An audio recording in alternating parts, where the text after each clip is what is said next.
সম্মানিত সুধী, সকাল প্রভাত উপনতি হলে এই দোয়াটা অবশ্যই পড়বেন। বিসমিল্লাহি আলা নাফসি ওয়া আহলি ওয়া মালি।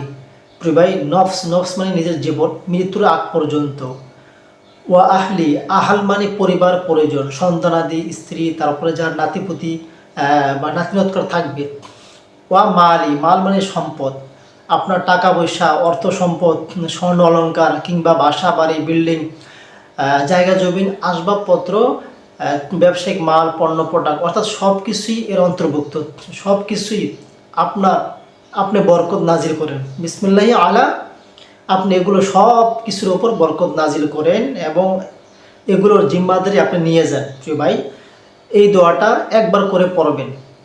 যেহেতু হাদিসে মানে কতবার বলা হবে এটা বলেনি। প্রিয় ভাই, ইবনে আব্বাস রাদিয়াল্লাহু থেকে বর্ণিত, রাসূল সাল্লাল্লাহু আলাইহি ওয়াসাল্লামের নিকট এক ব্যক্তি আসলেন। তার ব্যাপক সমস্যা নিয়ে এসে বললেন তার তার নানা ধরনের বিপদ আপদ আছে।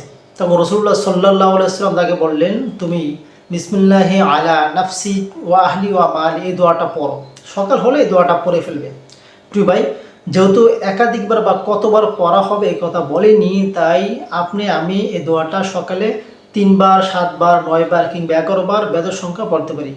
আর এতবার পড়া সম্ভব না হলেও অন্তত একবার তো পড়তে পারবেন।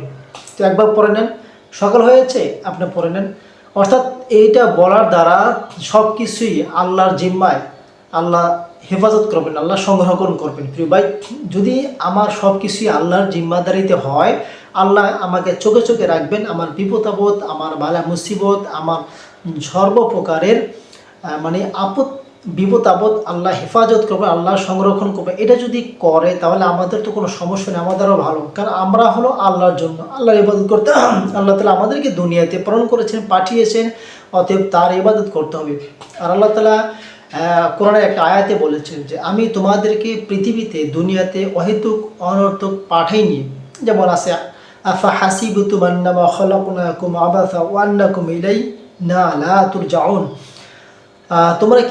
তোমরা কি ভেবেছো যে দুনিয়াতে তোমাদেরকে অহেতুক অনর্থক প্রেরণ করা হয়েছে? ওয়া ইলাইনা লা তুরজাউন, আর তোমরা আমার কাছে প্রত্যাবর্তন, তোমাদের ফেরার স্থান হবে না, এটা কি তোমরা ভেবে নিয়েছো? না, অবশ্যই